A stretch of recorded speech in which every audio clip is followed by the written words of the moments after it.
Hello everyone, we will start exactly at 5 p.m. Glad you have come. I always start 2-3 minutes earlier so that people can gather and we can start precisely at 5 o'clock. Yes, I'm wearing something and I've got a great topic. So I will discuss all of this shortly.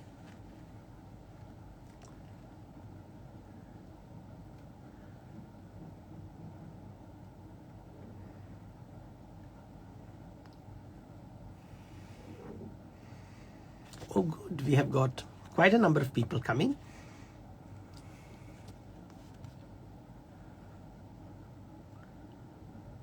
Namaste, namaste everyone. Welcome, welcome. We'll soon start the session. The gods of Goa.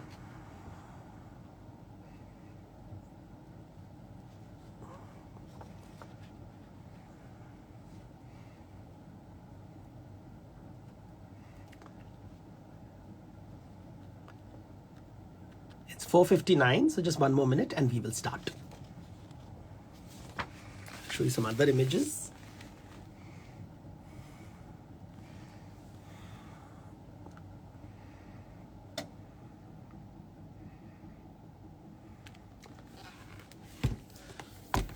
And some other images. Ooh, here's a nice image.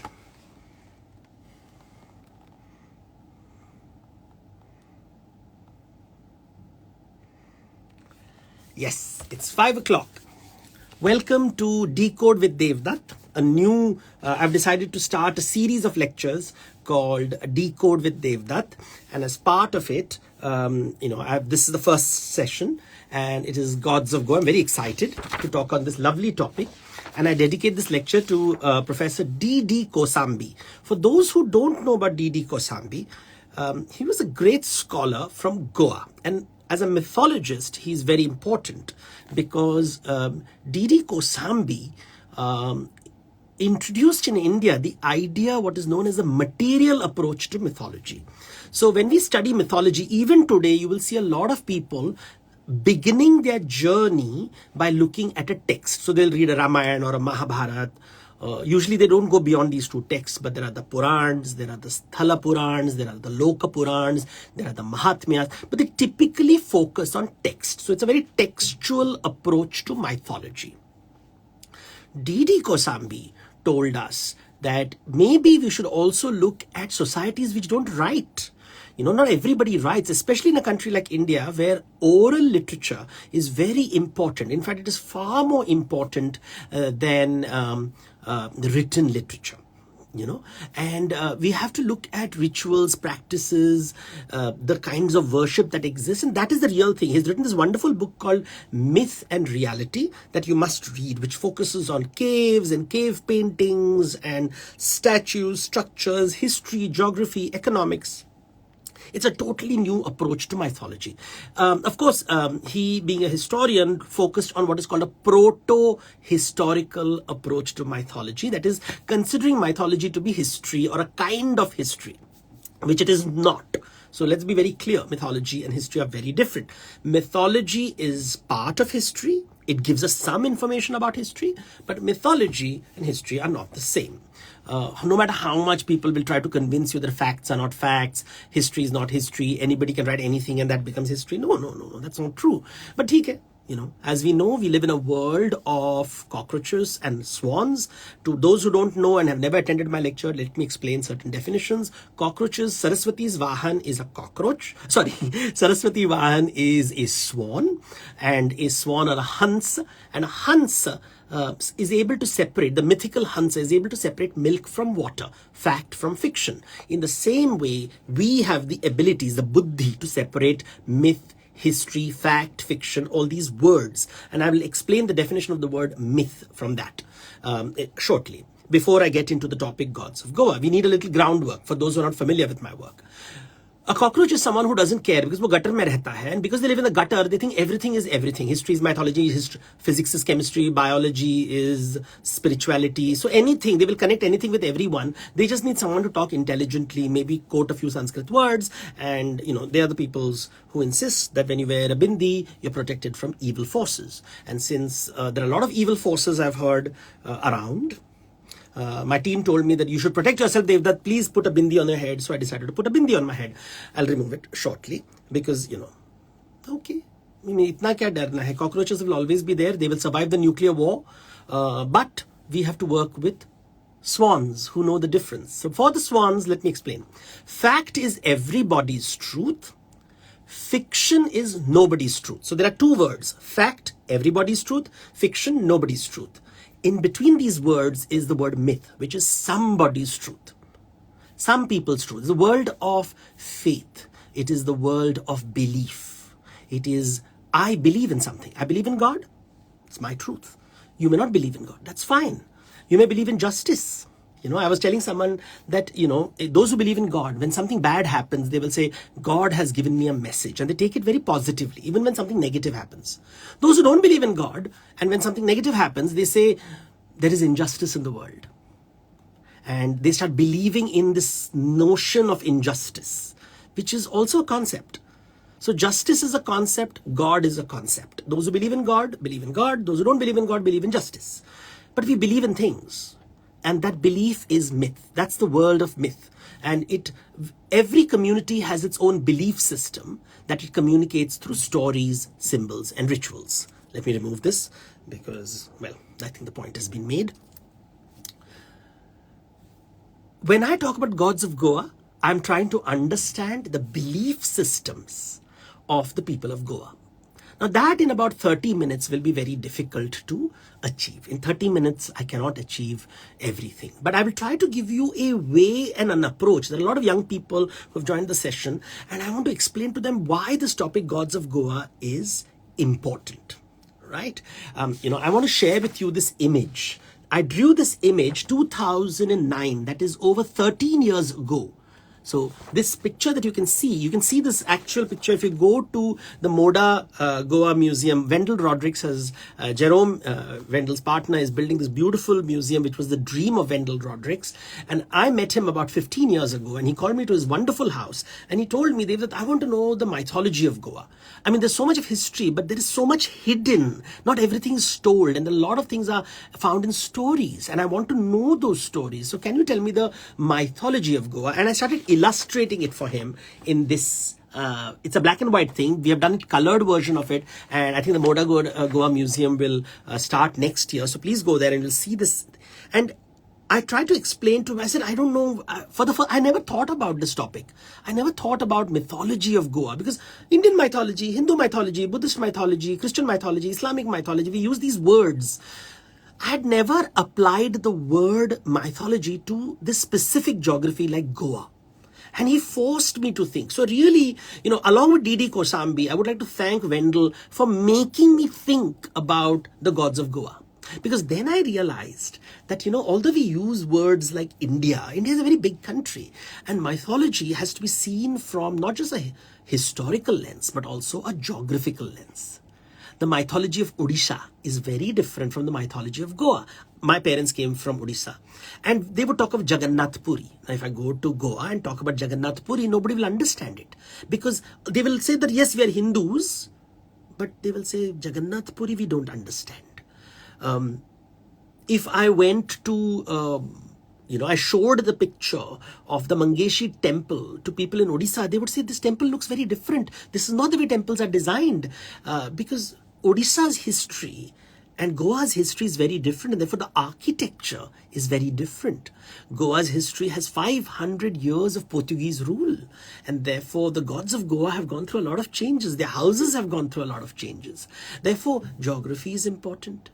History is important. So to study the gods, to study mythology, you must know a little bit of geography, a little bit of history. You need to know the texts, of course. You need to know a lot of little things, little details, the flora, the fauna. You need to know how things change over time, how ideas change over time. And you start understanding how people's festivals, like in Goa, there is a festival where people jump in, lakes and wells, and they wear flowers on their head. And my friend showed me these festival photographs of people jumping. And I'm not going to pronounce those names because I'll get them wrong. But all the Goans know what I'm talking about if you're in the group. And those who don't know, please Google. water festival of Goa, and you'll see these young boys and girls wearing flowers, jumping, and it's related to the baptism of Jesus by John the Baptist in the river Jordan. And that has somehow connected with people in Goa, and the idea of jumping in water and celebrating water with flowers in your hair. I'm sure we will say that, oh, it's a religious festival, it's about baptism, it's, Jesus being baptized. But for the young people, jumping in the water, it's a fun festival. It's not about baptisms, but it brings the community together, and stories happen because of that. And that is what has to be celebrated. So, while you will have the solemn festivals of Good Friday or the Nativity during Christmas. But this festival, I had not seen this, I had not heard of this festival. I have a lot of Christian friends in Bombay. They never talk about this festival, about the baptism of Jesus Christ when you go to water bodies and you jump in lakes and wells. And I found that so interesting. So you realize local people have local stories that make lives interesting. And when we think about gods of Goa, we have to think about local festivals, local beliefs. And therefore, we will begin our journey into the gods of Goa. What little I know. It's a very big topic. Lots of historians will have comments on this. I'm just giving you an overview of how to approach mythology. Right? So I'm really speaking about mythology. I'm not so much interested in history or politics or, what is the strangely belief systems like the Bindi and all these foolish people.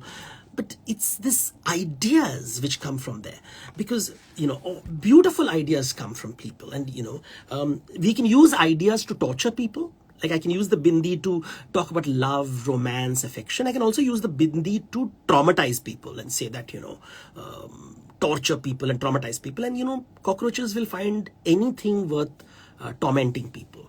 But I think ideas have to uplift us and make us happy people and help us understand how our ancestors looked at life. So when you talk about gods, जब हम देवताओं की बात करते हैं, I'm sorry, I'm not going to speak much in Hindi. Normally I give lectures in Hindi, but this will be in English because many of the people I know speak English. And we must remember that Goan history is a very interesting history compared to the rest of India. We think that, all over India, there were what is called the Hindu rule, and then there was the Mughal and the Muslim rule, and then came the British colonial rule.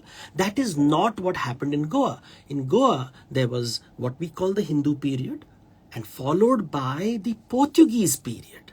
There was no Islamic period in between, and therefore the history and the story of Goa is very different from the rest of India. It's like when you go to Nepal. When you go to Nepal, you have to remind yourself constantly that Nepal did not have Islamic rule, did not have Mughal rule, did not have British rule. So the kings of Nepal used to call themselves Asli Hindustan. They said, "Hum isliye Hindustan hai, kyunki all the Hindus who lived in India are controlled by Mughals, and they live in Mughali Hindustan, but hum asli Hindustan hai." Now we can argue about it, but that's what the Nepalese kings thought. So different parts of India have had these gods manifesting very differently. Right. So let's understand something very peculiar about Goa. I mean, there are so many topics, and I'm trying to see how do I explain it in a very simple way. But let's go to the very basics. The purpose of gods. Why do we have gods in our lives? You may have one god, you may have many gods, you may have no god. But you all have something to do with gods. If you have one god, you're monotheistic. That's Christianity and Islam. When you have many gods, you're polytheistic. The contemptuous word used for it by missionaries was pagan. And then there is no God. So whether atheists, Marxists, those people who don't believe in God, but they believe in justice. And they believe in equality. They believe in something. And therefore, they, when you believe in, justice and equality is somebody's truth. It is not everybody's truth. It is also a myth, which is something which is hard to digest. Equality is not everybody's truth. Justice is not everybody's truth. And we must remember that, and therefore even atheists believe in something. So for a mythologist, for me, atheism is also a kind of mythology. I call it atheistic mythology, monotheistic mythology, and polytheistic mythology. And most ancient cultures had polytheistic mythologies. And let us understand what does it mean by polytheistic mythologies versus monotheistic mythologies. Broadly speaking, monotheistic mythologies are obsessed with obedience to God. God has told you to live your life in a particular way, and you must live your life in a particular way. How do you know how to live that life? You have to look at that one God, but since you can't see that one God, you have middlemen called the priests who will tell you what God wants. So apparently that one God will tell you how to marry, how to produce children, how to fall in love, what clothes to wear, how much taxes to pay. That one God decides everything. So it's based on obedience. And you find that in Islamic traditions, you find that Christian traditions, whether it's the Catholic Church, whether it's the Protestants, it doesn't matter. Whether Shia, Sunni, obedience plays a very important role in monotheistic mythologies. Polytheistic mythologies do not value obedience. They are based on exchange, giving and receiving. I have to give something to the God, and the God will give me something in exchange. I have to give naivedya. I have to give an offering, and in exchange I will get prasad. Naivedya and prasad is very important. The tragedy is naivedya was translated. Naivedya can be a fruit, a flower, a piece of meat, can be fish. But the moment you give blood offerings, people use the words blood sacrifice, and that makes it sound very exotic and frightening. But that's not it. It's an exchange which is done. I give the God something, the God gives me something else. Now, Goa has a very peculiar landscape, and they therefore have very peculiar deities. Now, the gods, if you want to understand gods even more detail, you must understand something about the human condition. All gods fall in three categories. Whether you're polytheistic, whether you're monotheistic, whether you're atheistic. If you don't want to use the word gods, use the word jargon, use the word ideology, use the word concepts. But they fall in three because that's what humans want. All human beings want resources to survive. So roti, kapda, makan, khana, paisa. What we want Lakshmi. We want Lakshmi because we want food, we want clothing, we want shelter. That's one category of gods. We call them fertility gods. Sounds again very exotic, but basically bhook lagti hai to khana chahiye, bhog chahiye. We want food, and therefore Lakshmi is one category of god. The second category of gods is to give us security. We feel safe. We feel frightened. We are insecure. We need security. So for security, we need gods with weapons. They are very powerful gods. Kshetrapal, guardian gods we call them. They protect us. The Veers, the heroes, the mighty ones will protect us. And normally we make the mistake of saying fertility gods are female and guardian gods are male, but it is not so. You will find fertility gods, male gods with a lot of genitalia exposed, the male genitalia exposed, and in case of women holding weapons in their hands, so in which case they become the guardian gods. Durga is a classic example.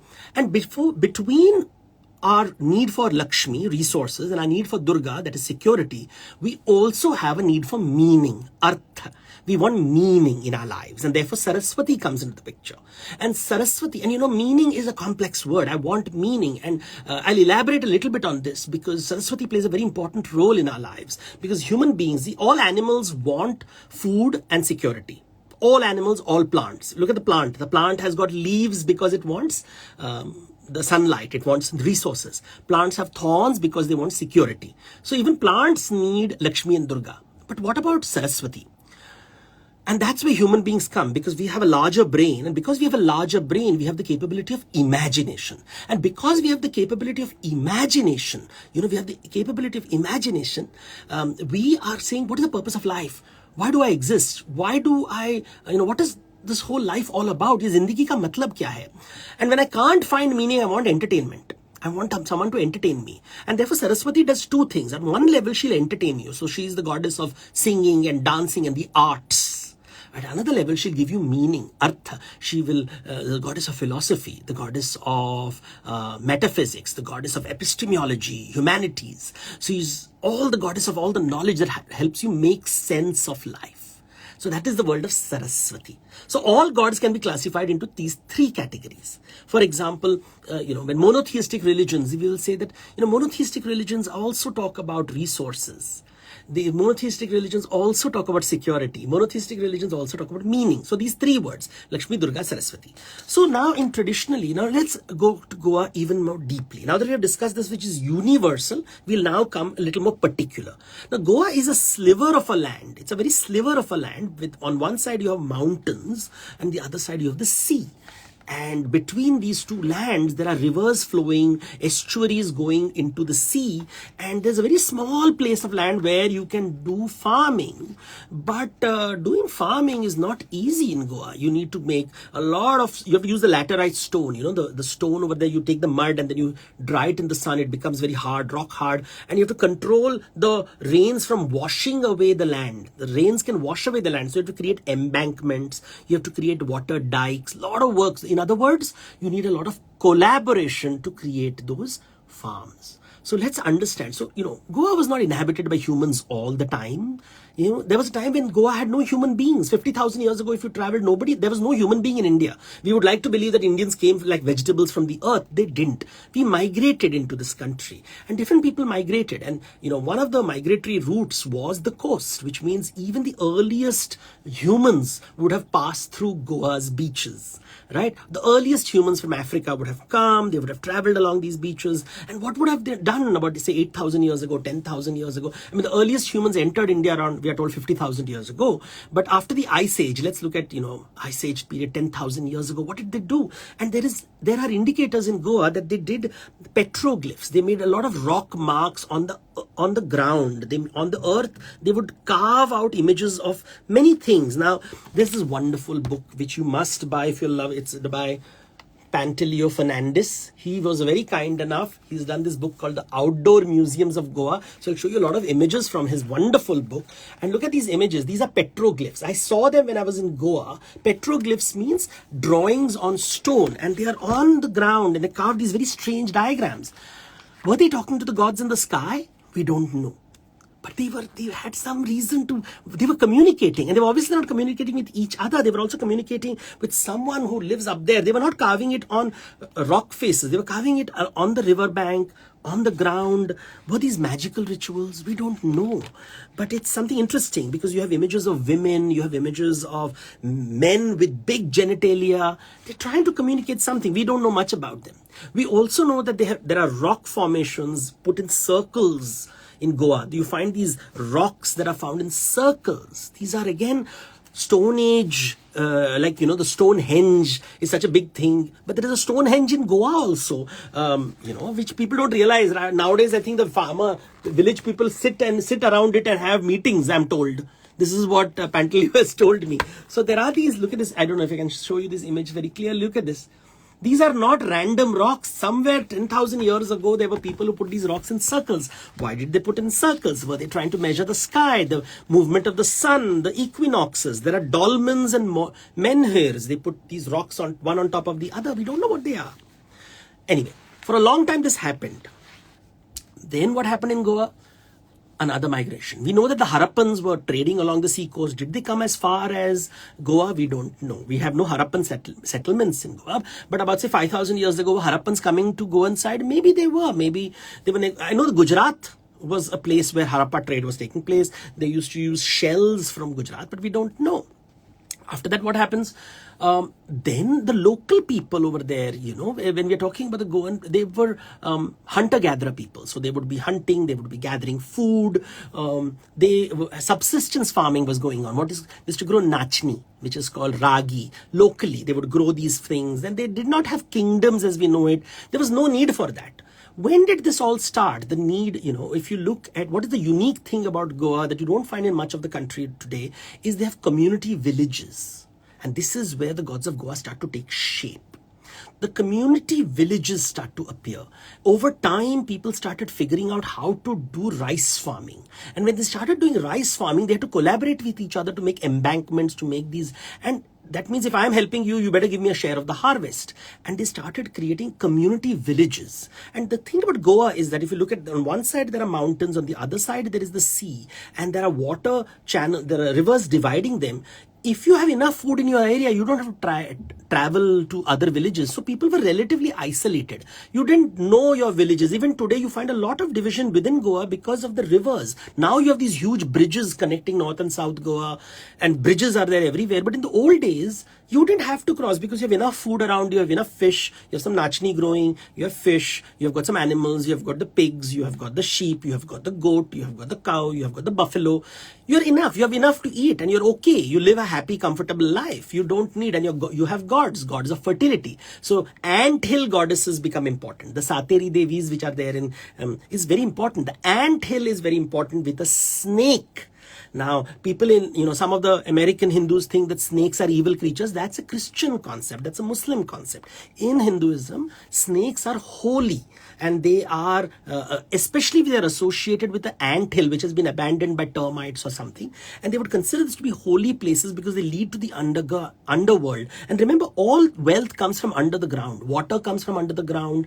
Grains germinate under the ground. So people thought there was something magical about the earth. And the representatives of the earth were the snakes, the nags. And therefore, you have the Sateri Devis holding in her hand 2 snakes. Brahmani Devi. There are different names given. Mauli. Different names are given. She's just a mother goddess who gives you fertility. She'll give you health, she'll give you children, she'll give you food, she'll give you water, and therefore associated with ant hill. So these are the most important deities which are there across Goa, not just across Goa, across India. Then you have got the guardian gods, the gods who protect. Now look at this. I'll give you some, I want to show you images, but these images are later. So I'll show you them a little later. And then there are these guardian gods. They are the Betal Devs. They are the Betals. They are the Kshetrapals, the guardian gods protecting you. These are male gods. And what is their peculiar is 2-3 things. They are hyper masculine. That means they have mustache. They have got dadi. Their genitals are very exaggerated. That is one part. The second part is they seem to be having what is called Kankal Sharir. Kankal Sharir ka matlab kya hai? Kankal Sharir ka matlab hai the skin doesn't exist. So they have got only muscles can be seen. So they look like ghosts, pretas. They're very scary beings. And now if you've seen the film Kantara, you will see this whole idea of local gods who protect the village, gods whose spirits who speak. So really this would have come from that tradition. And these are the Betar Devs which exist in Goa, and they would have been the guardian gods. And the most famous one, which I really, really admire, is this, the Nagado Vetal, which is found in South Goa.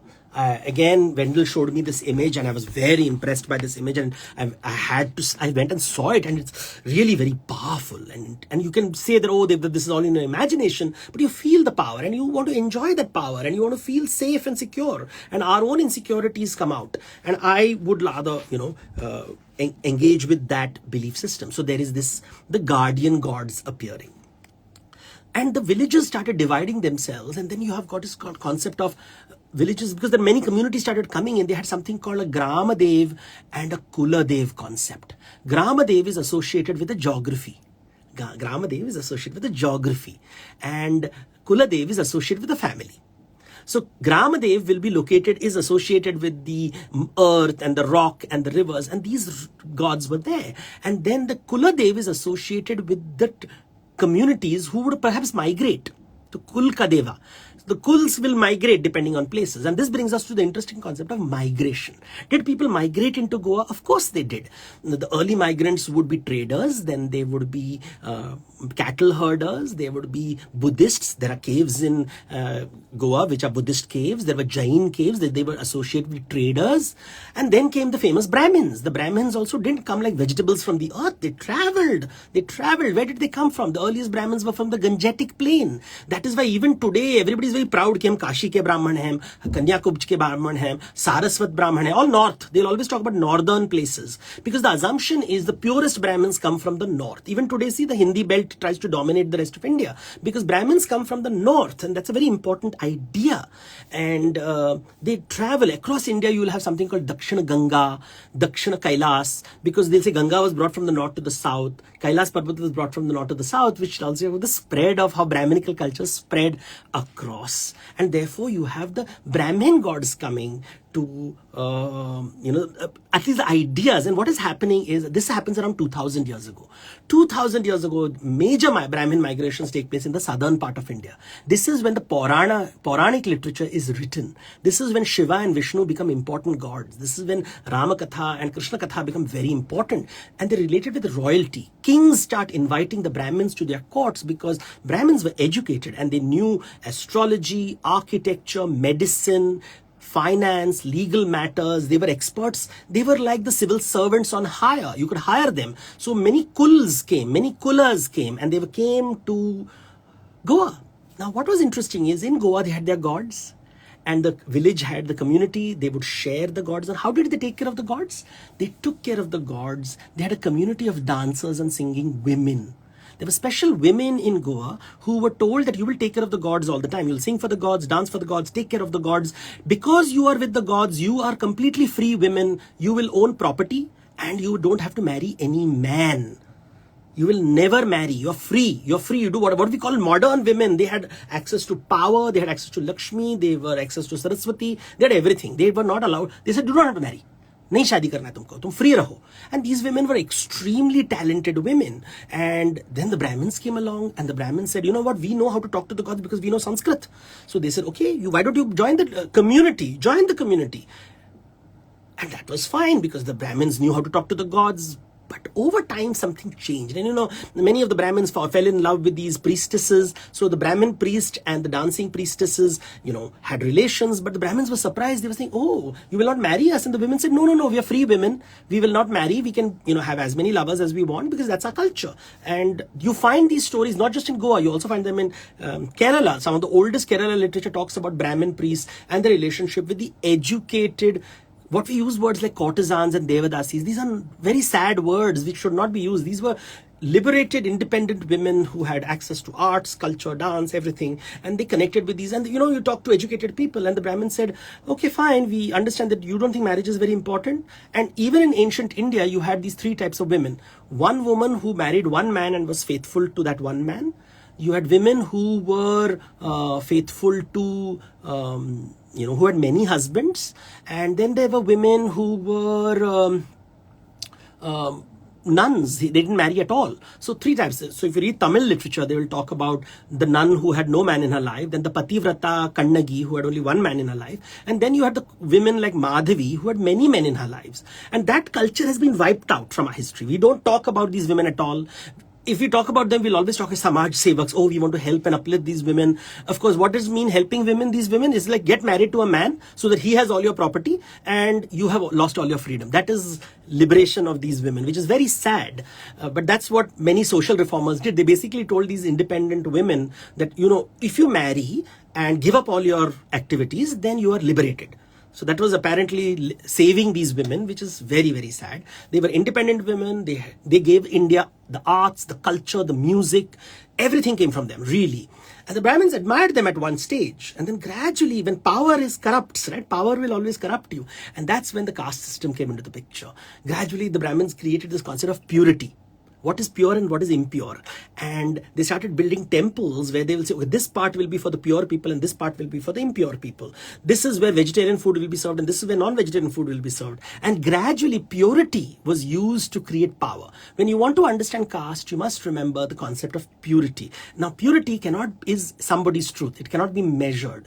So that's how the caste system sort of emerges. Now, the kulas anyway didn't marry each other. They were all like sort of isolated with each other. They had their own vocations, different types of vocations, but purity comes into the picture and some kulas became impure and some kulas became pure.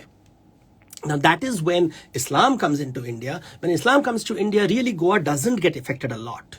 And the gods of Goa at that time undergo, meanwhile, a great transformation because of the Brahmin gods. You now have the gods, the word Shiva appearing, Vishnu appearing, and therefore and you find the rivalry between the Shaivites and the Vaishnavites appearing even in Goa. So you have the Mangeshi temple of the Shiva, the Smarta people who worship Shiva, and you have Damodar temple, Madhusudan temple, Devaki Krishna temple, Narayana temple, the festivals of Narakasura, which is associated with Vishnu. And then you have the goddess being seen as the consort of Shiva and Vishnu. So you have Gauri, who is Shiva's consort, Shanta Durga, the Durga who becomes Shant in Goa. She's not very violent, not Mahishasura Mardini, but Shanta Durga, very calm and composed. You find this Durga appearing in Goa, while you have Mahalakshmi and Gajalakshmi appearing in the Vaishnav fold.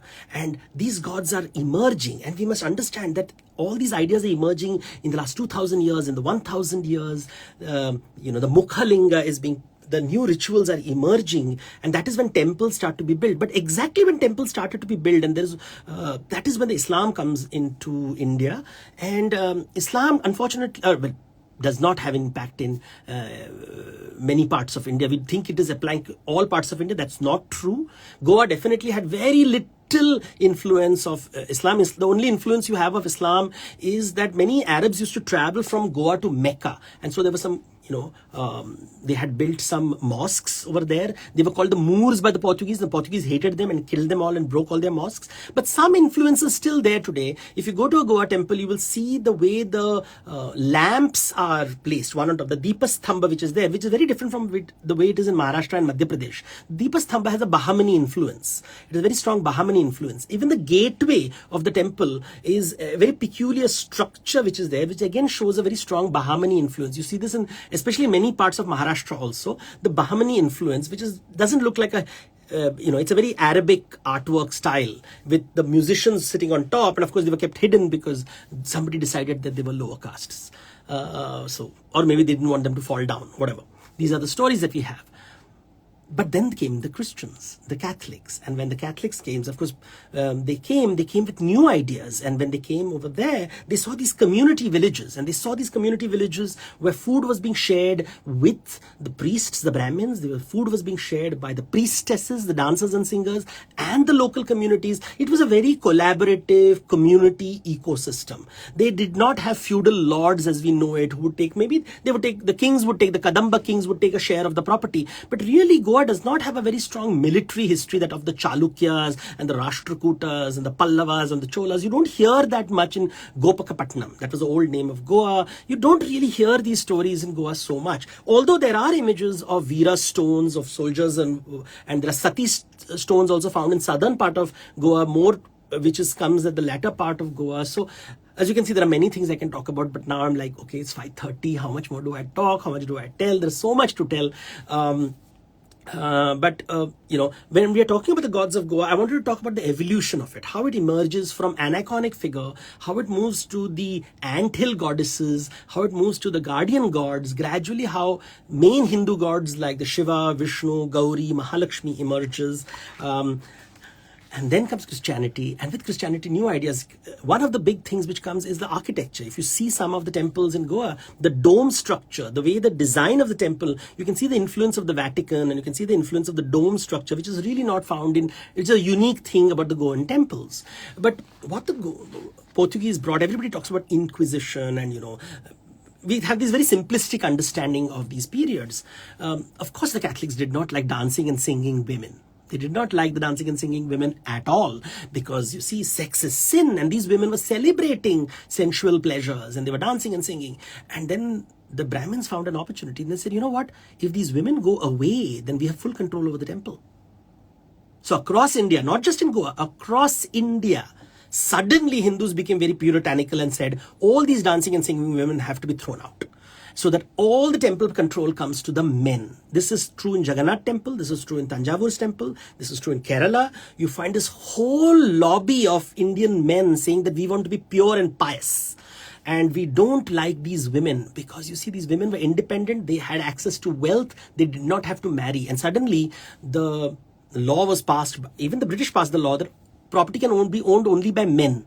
If property can be owned only by men, what happens to these women who never got married? They had to marry in order to have property. In other words, their freedom was taken away from them. So it's a very clever and cunning strategy which was used. It was how the male and female division took place. This was not so big in ancient India. It is clearly coming later, and Indian men participated in this removing of these independent women from power structures. Something to be remembered by people who love the bindi, because you remember all the dancing. I'm not using the actual words which are used for them, because I don't like words like Devadasis and courtesans. They're not right words. These women could wear the bindi all their lives because they never became widows. They were called Nitya Sumangali. They could never become widows. They were very, very rich. There are a lot of Goan folk songs talking about how much gold they had. They would carry the Shiva statues. When the Portuguese would come to break the temples, they would carry the Shiva statues, the Vishnu statues, risking their lives, go across rivers to save these statues. But they were wiped out of history. Very sad. And I feel sad for them. But then that's life, right? That's how world changes and everything changes. But the Portuguese came up with 2-3 other laws. They paid a lot of importance to documentation and regulation. And they said, property can be inherited only by the legitimate son.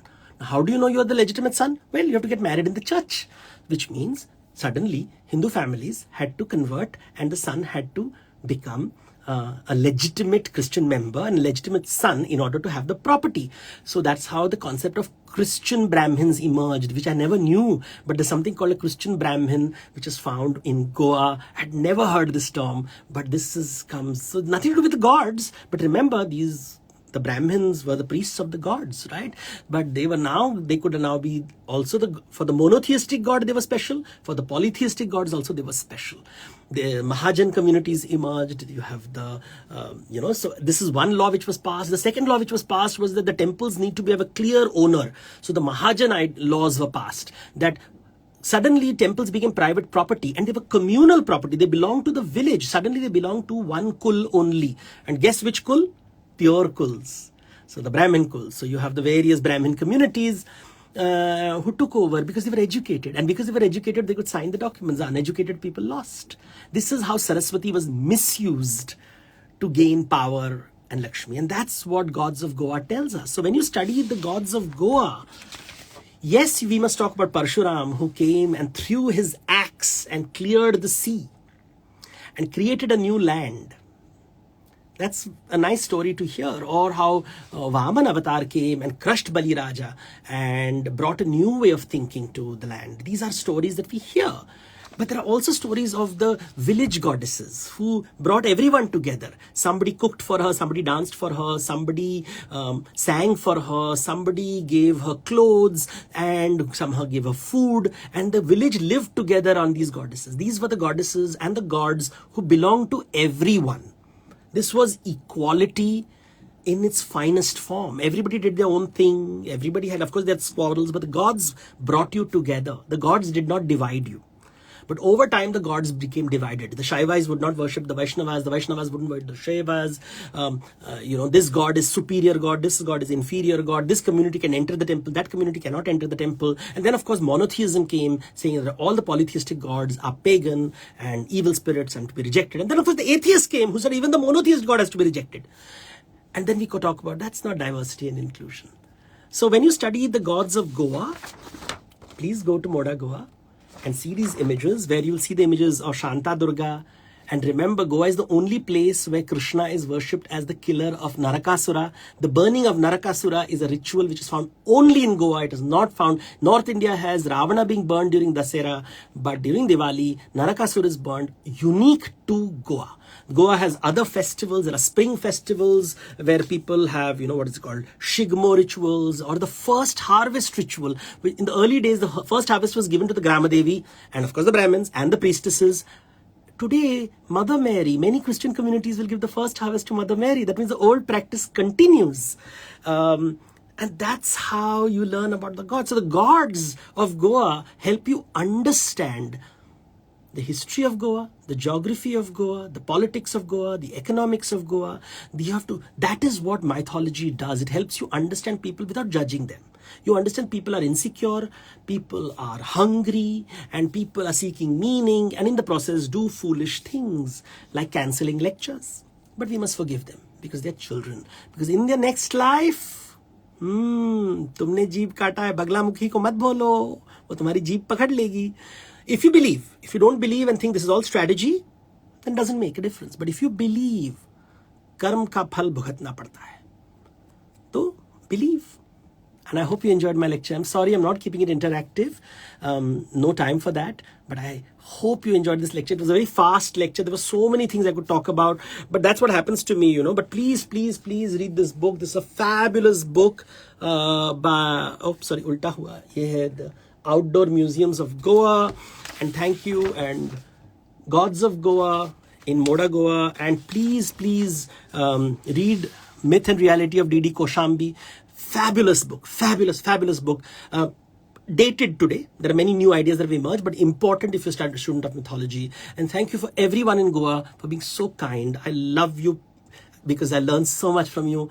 And Betar is such a powerful deity, and I'm sure he'll protect me and protect me from people who want to stop Saraswati from flowing in Goa. We must never let that happen. Thank you so much. Namaste.